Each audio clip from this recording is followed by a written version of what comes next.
setahu saya kita ada wakil di AFC, satu-satunya wakil asal Indonesia perempuan begitu teman-teman. Nanti teman-teman bisa cek sendiri siapa beliaunya, dan tentu kita juga punya hak untuk menolak karena dengan berbagai pertimbangan tentu pertandingan harus diselenggarakan di Jakarta. Baik maupun secara untuk PB Bhinneka, hati-hati di jalan Pak, teruskan perjuangan. Kalau saya sendiri secara pribadi waktu. Assalamualaikum warahmatullahi wabarakatuh. Jumpa lagi bersama Biodika Sport Channel di sini teman-teman. Halo, apa kabar? Semoga kita semuanya selalu dalam keadaan baik. Hari ini kita akan kembali membahas, tapi yang akan kita bahas tentu adalah berita yang sangat mengejutkan teman-teman, karena buntut dari pertandingan Bahrain melawan Indonesia beberapa hari yang lalu itu ternyata menuai protes dari PSSI-nya Bahrain begitu, sehingga dia meminta kepada AFC untuk memindahkan pertandingan kandang mereka nanti ke Gelora Bung Karno, Jakarta. Dia meminta dengan alasan ingin atau mengkhawatirkan keselamatan pemain timnas Bahrain ketika nanti berkunjung ke Indonesia.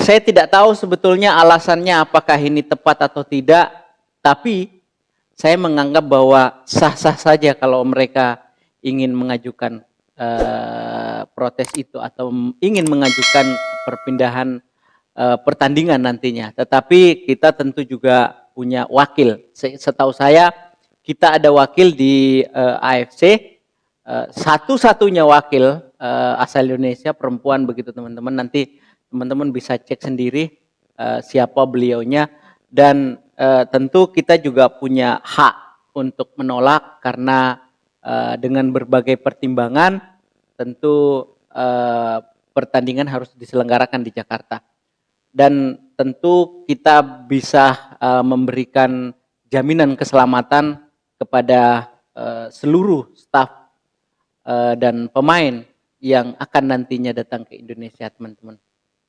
Tapi menurut saya ini adalah hal yang aneh sekali ya teman-teman. Dan bagaimana menurut Anda?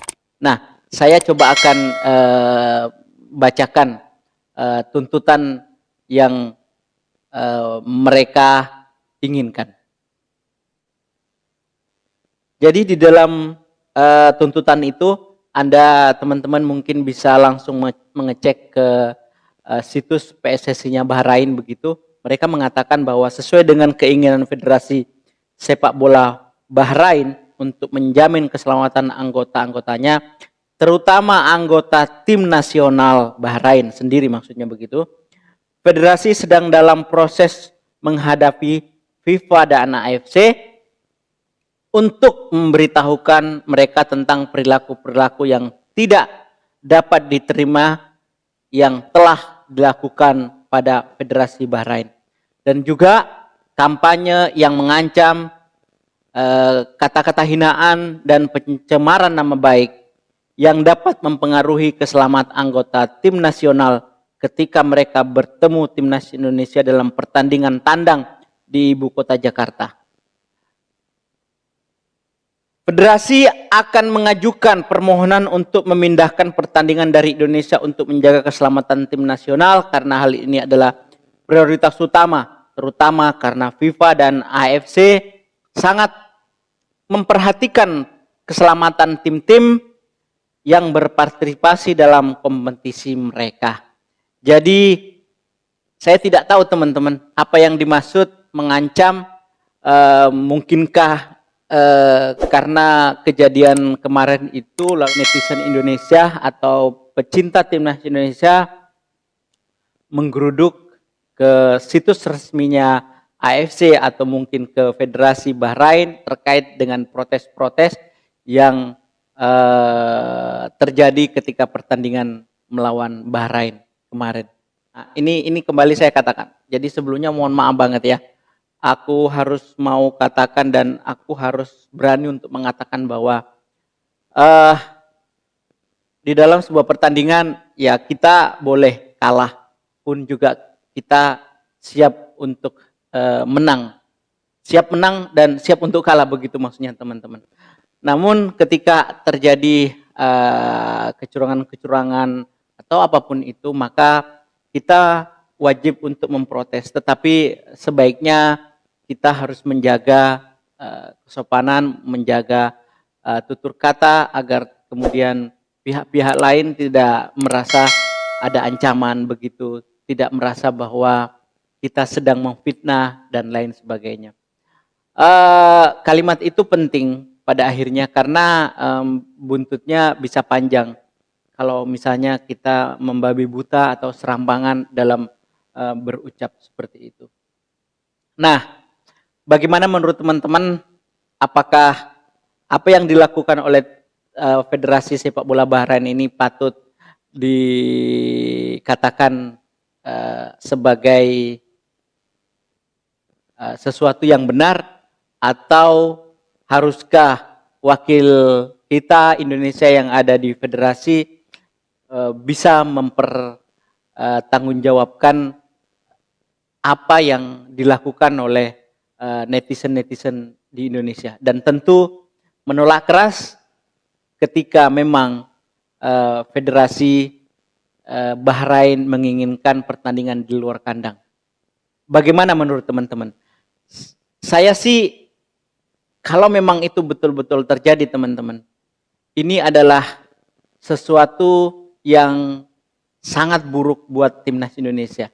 Sebab kita tahu bahwa di federasi AFC itu ketuanya saja sudah orang Bahrain, dan banyak pengurus-pengurus yang ada di dalamnya itu adalah orang-orang Timur Tengah, dan tidak menutup kemungkinan ini adalah skenario memang yang sudah mereka perbincangkan di luar media atau katakanlah di mejanya masing-masing, bahwasanya coba kau ajukan saja keberatan begitu dan sebagainya, sehingga nanti ini akan menjadi pertimbangan kami di AFC.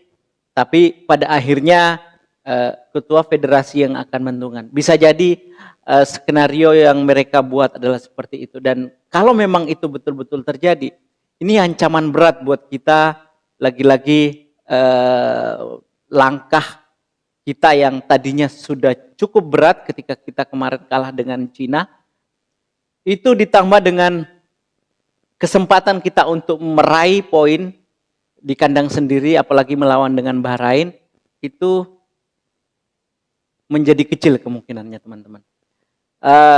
Karena itu saya ingin kepada sahabat-sahabat atau penonton di luar sana memberikan komentar-komentarnya, apa yang harus kita lakukan, dan bila perlu kita harus bikin tagar penolakan dari permintaan dari Federasi Bahrain.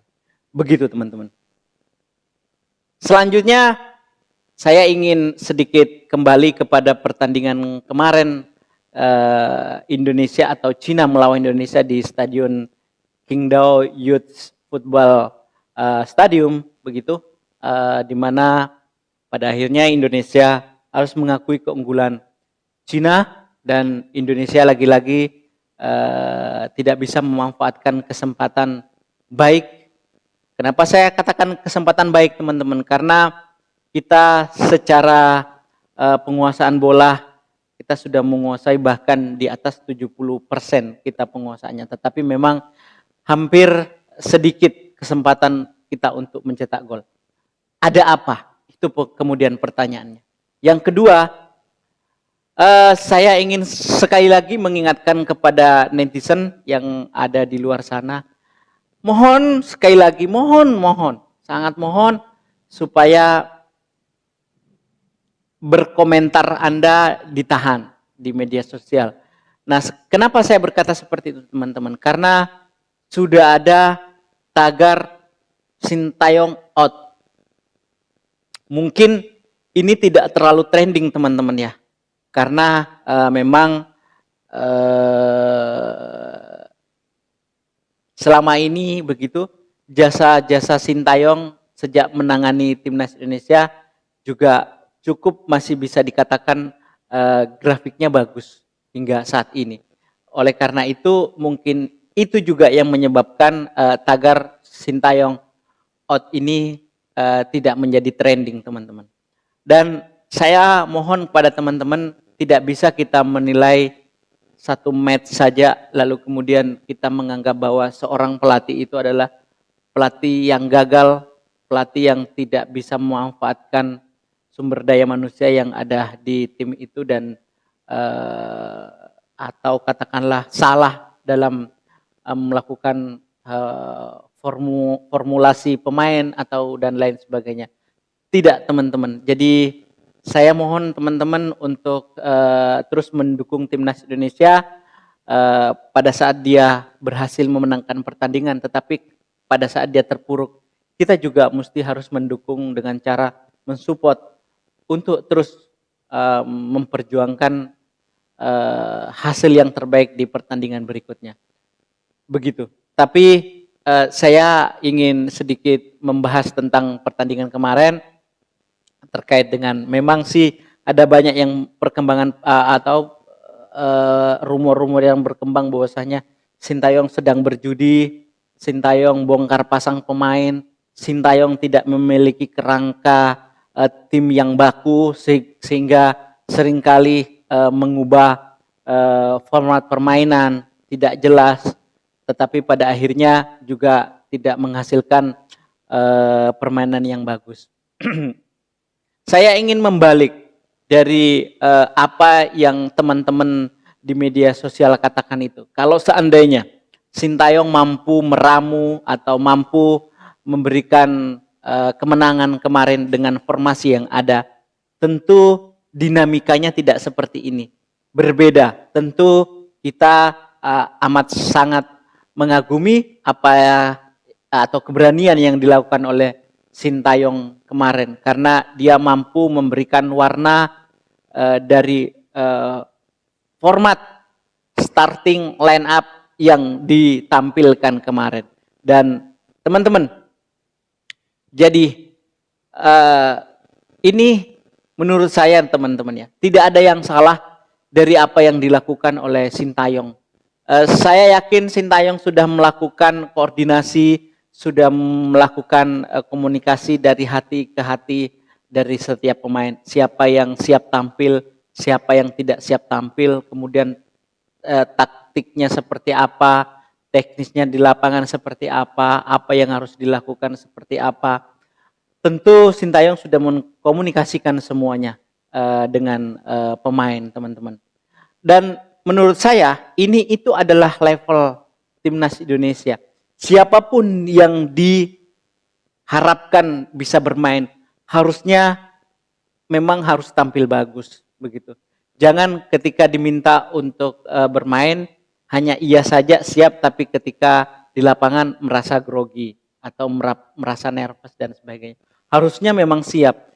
Jadi kalau seandainya tidak siap, maka tidak boleh kita kemudian menyalah-nyalahkan satu pemain saja begitu. Tidak boleh pun juga kita menyalahkan itu karena pelatihnya yang bongkar pasang.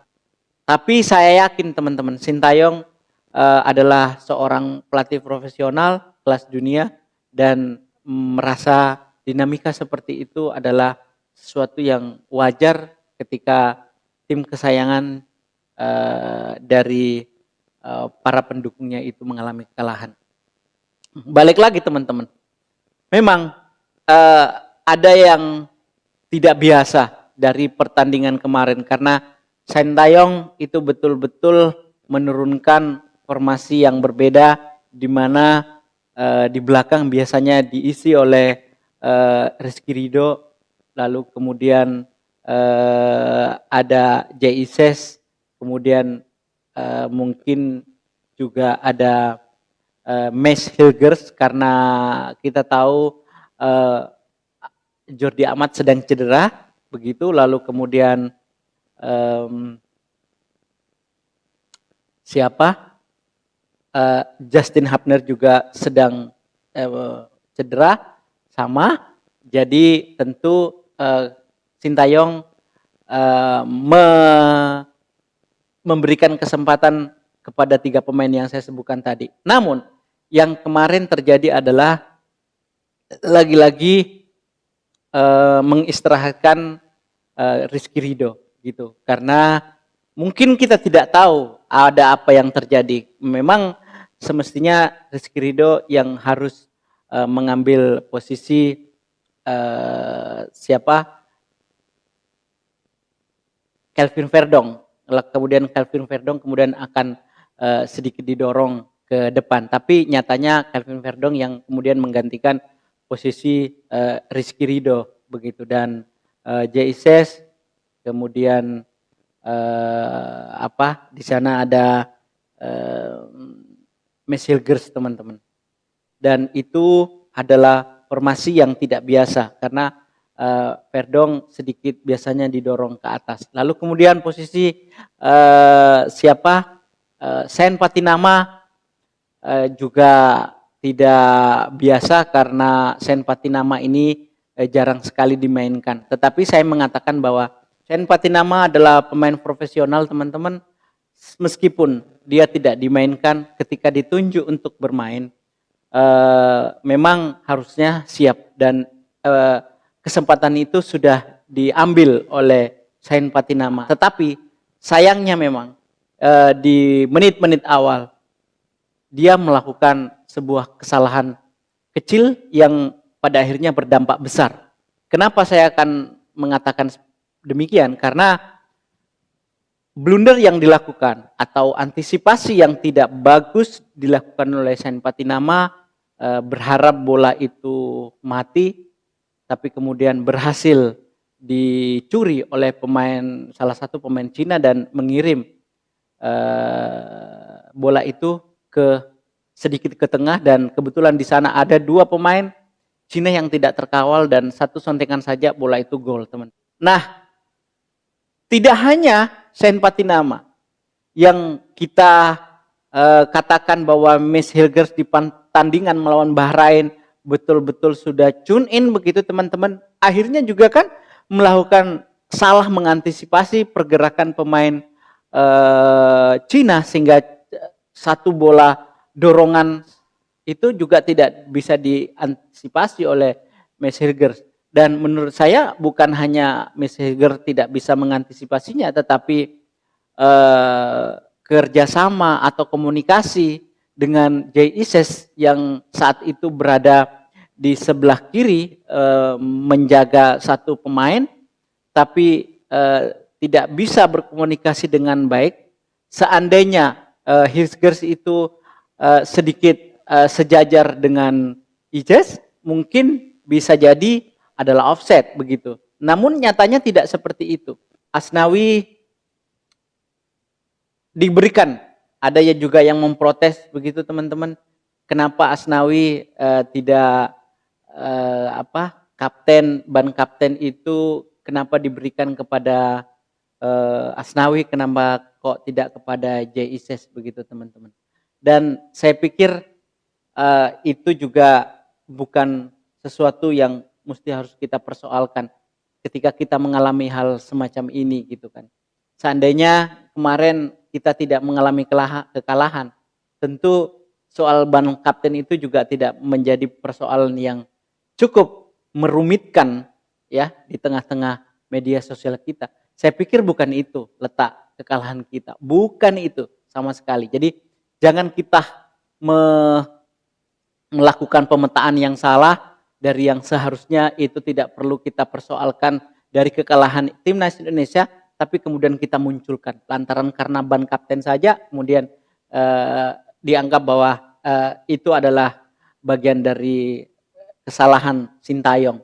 Kita seringkali mengagumi Asnawi, kita seringkali mengagumi Witan di saat pertandingan mereka sedang baik-baik saja. Kita juga seringkali mengagumi Sen Patinama. Kita juga seringkali mengagumi Jordi Amat di awal-awal. ketika itu kita mengalami hasil baik. Tapi ketika mengalami hasil yang seperti ini, berbeda. Itu berbeda. Semuanya mencari kambing hitam atau mengkambing hitamkan 1-2 pemain. Tentu juga kita mesti harus melihat bahwa kita bermain di kandang lawan dengan sekian ribu penonton. Situasi psikologis di lapangan kita tidak pernah bisa merasakan. Kita hanya bisa membandingkan atau berucapan kita dengan kondisi psikologis ketika kita duduk menonton, begitu.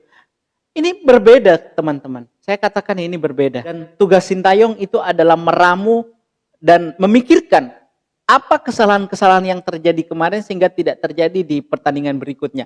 Kita sebagai seorang penonton, mungkin juga pengamat, katakanlah seperti itu, silakan mengamati dengan baik, tetapi jangan terlalu berlebihan memberikan kesimpulan-kesimpulannya.